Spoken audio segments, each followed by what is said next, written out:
l'activité physique ou le sport, médicament cadeau.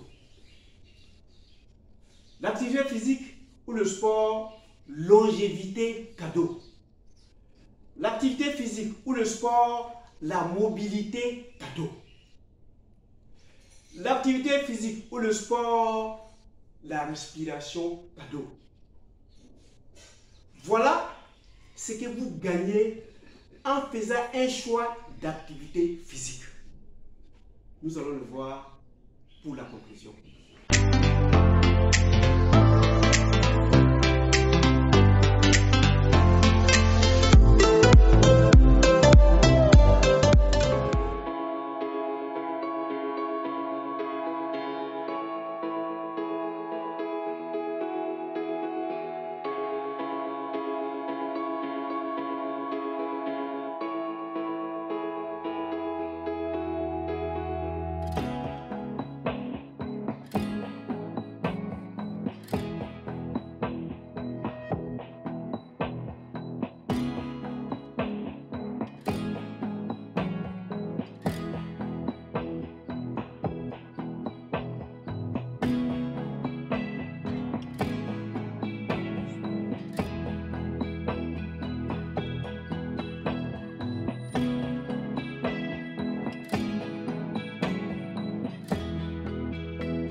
Bienvenue à Objectif Santé, votre chaîne de bien-être, qui vous permettra de faire une parfaite lecture de la notice de l'humain.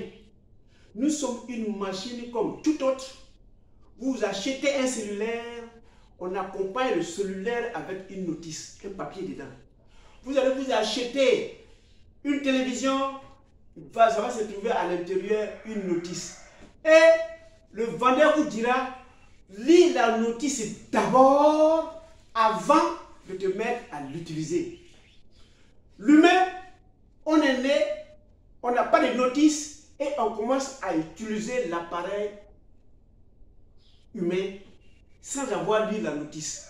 À Objectif Santé des Docteurs Nature, ce n'est pas encore tard, on va s'aider à lire la notice de l'appareil humain pour avoir une excellente utilisation de l'appareil de l'humain et pour avoir une excellente vie et avoir la capacité ou la facilité d'utiliser tout le sens. On va mieux voir parce qu'on connaît la notice, on va mieux entendre parce qu'on maîtrise la notice, on va mieux sentir parce qu'on a lu la notice, on va mieux déguster, goûter parce qu'on a compris la notice, on va avoir la mobilité facile parce qu'on applique les enseignements, les instructions, les ordres qui sont consignés dans la notice de l'appareil humain pour l'utiliser. Aujourd'hui, nous allons progressivement, nous n'allons pas tout voir parce que nous allons voir au fil du temps les autres astuces de longévité. Aujourd'hui, nous sommes dans l'activité physique. Premièrement, quand la machine a fini d'utiliser et a pris ce dont elle a besoin pour votre mieux-être, il y a certaines saletés, il y a certains déchets, il y a certaines toxines, il y a certaines négativités qui sont rebelles, qui se refusent de sortir et qui se collent là. Mais ceux qui sortent, ils sortent où? Ils utilisent des caniveaux qui sont dans notre organisme et ils ont un rôle donné. Le premier canal de sortie de nos déchets, surtout les déchets solides, ceux qui sont un peu solides, vont sortir par les selles, donc dans l'anus. Deuxième caniveau, c'est la sortie de l'eau, cette fois, les déchets qui sont dans l'eau, ça peut sortir par la peau, par la transpiration. Troisième canal d'élimination, ça peut se faire par les reins, donc on va uriner, cette fois encore le déchet est liquide. Et le quatrième canal d'élimination, cette fois il est gazeux, ça se fait par la respiration, donc le poumon. Donc si le déchet est solide, il y a sa route. Si le déchet est liquide, il y a ses routes. Si le déchet est gazeux, il y a sa route. Maintenant, nos femmes, nos soeurs, nos enfants, nos filles qui ont une mission spéciale, c'est de pérenniser l'espèce humaine. Et il y a une zone d'élimination de cet appareil de procréation. C'est tellement sacré pour notre Créateur, c'est tellement utile pour nous, parce qu'il n'y a pas cet appareil, nous allons disparaître. Il faut pérenniser l'espèce humaine. Donc l'appareil qui fait cela a besoin d'élimination pour l'éloigner de toutes les toxines. Ça, on appelle ça la menstruation. Cette fois, on va le faire par le vagin de la femme. Donc l'élimination va faire tout l'appareil de la procréation. Une fois chaque 4 semaines, va se nettoyer et les ovaires vont s'alterner pour se permettre de jeûner. Si c'est en janvier, c'est le vers droit qui a travaillé. En février, lui va se reposer et le vers gauche va entamer l'élimination. Et si c'est donc il va aller comme ça d'une manière alternative. Donc l'appareil de la procréation doit rester intact en parfaite forme parce que nous avons besoin de ça pour nous pérenniser. Alors, quand ils sortent comment? Quel est l'aspect quand ces déchets sortent? J'ai déjà introduit, ils peuvent sortir par la respiration. Donc, c'est l'air dont vous inspirez pendant que vous êtes en train de faire vos activités physiques. Vous inspirez, l'oxygène qui est dans l'air là va être distribué dans l'ensemble de vos 1000 cellules, 1000 milliards de cellules. Et ces cellules-là vont travailler, vont lutter contre la saleté. Toutes les saletés gazeuses-là vont ressortir et vont venir ressortir par le même poumon. Donc l'oxygène rentre par le poumon, il va passer, il va faire un tour dans le sang. Le sang, ils vont être véhiculés par le sang et le sang sera injecté dans l'ensemble de votre organisme à partir de votre poumon qui est devenu désormais efficace et il va donner l'oxygène à l'ensemble de vos cellules. Et puis l'oxygène qui est là-bas va être travaillé par la cellule. La cellule va enlever les saletés qui vont ressortir dans notre trajectoire qu'on appelle les veines et vont venir, votre poumon va les faire ressortir. Donc c'est facile de connaître. Si vous respirez, si vous voulez même vous respirer, vous n'allez pas sentir d'air quand vous inspirez, parce que c'est vrai, mais quand vous devez expirer, vous allez sentir qu'il y a une chaleur qui frappe. Oui, c'est la chaleur de négativité, de la saleté. Voilà pourquoi quand vous êtes en train de faire vos différentes activités physiques, le coach, le conseiller, le maître, quel que soit le nom qu'on va donner, va vous dire, ouvrez la bouche par moment, respirez librement. Vous expirez une quantité d'oxygène, vous allez expirer une quantité de maladies qui vont passer d'une manière aérienne. Deuxièmement, ce déchet peut être liquide. Quand c'est liquide, il y a deux sorties. Ça peut sortir par la peau, donc on parle de transpiration. La sueur va faire sortir les déchets.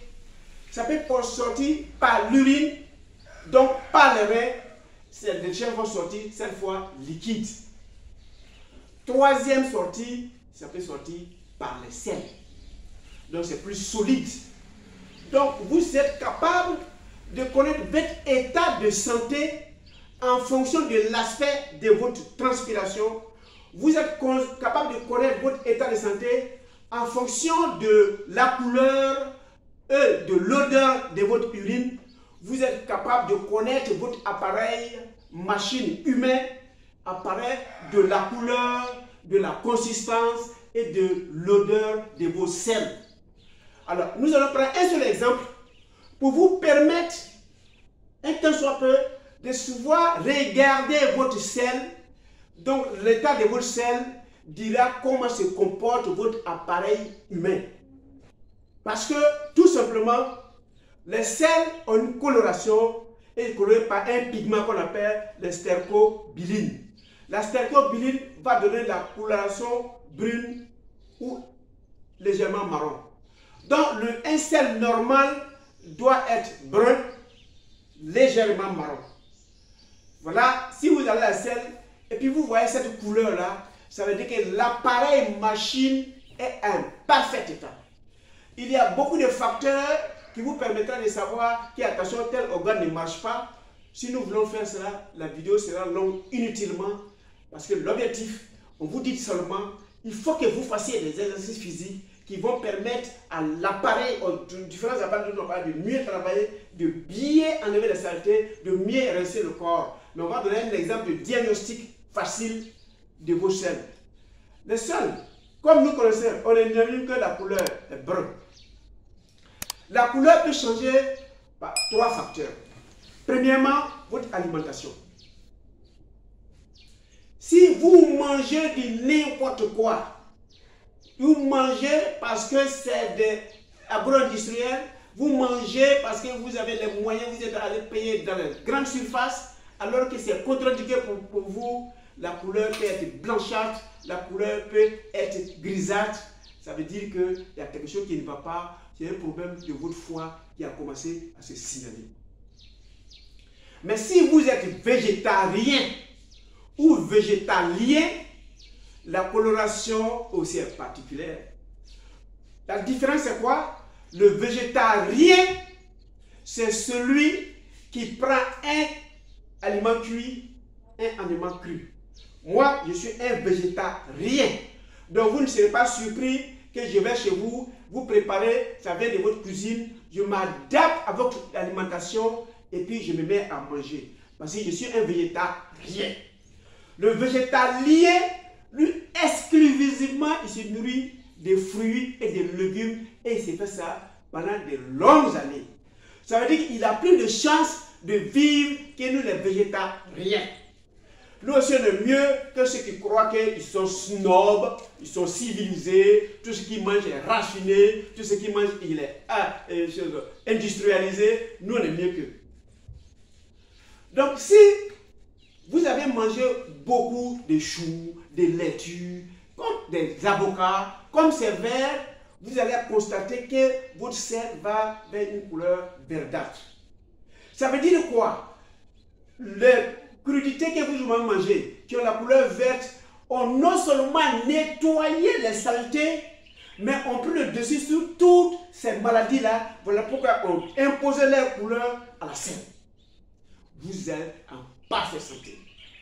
Si vous avez mangé beaucoup de betteraves rouges, vous avez mangé beaucoup de tomates, quand vous allez à la selle, vous allez voir que les selles sont allées d'une couleur légèrement rougeâtre, mais c'est uniforme. Ça, il faut que vous reteniez. Ça veut dire que la crudité que vous avez mangée a nettoyé non seulement l'ensemble des 1000 milliards de vos cellules, mais c'est imposé à la saleté qui ne voulait pas sortir parce qu'elle est rebelle, la butée de honte. Donc, voilà l'effet de l'alimentation. Quand c'est bon, ça a une couleur. Quand c'est pas bon, ça a une autre couleur. Mais vous avez ingurgité, vous-même vous avez pris, vous avez mis dans votre corps et l'organisme en a fait ce que vous vouliez. Deuxième impact de la couleur de votre selle, ça peut être dû à vos médicaments.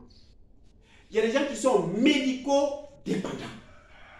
Chez eux, ils ne peuvent pas faire 24 heures sans prendre quelque chose de dehors pour avaler. Mais ça, je vous rassure, ce genre de personnes-là refusera de jeûner. Ce genre de personnes-là refusera de trier ce qu'ils mangent. Ce genre de personnes-là refusera même de faire la troisième notice dont je parle, de faire du sport.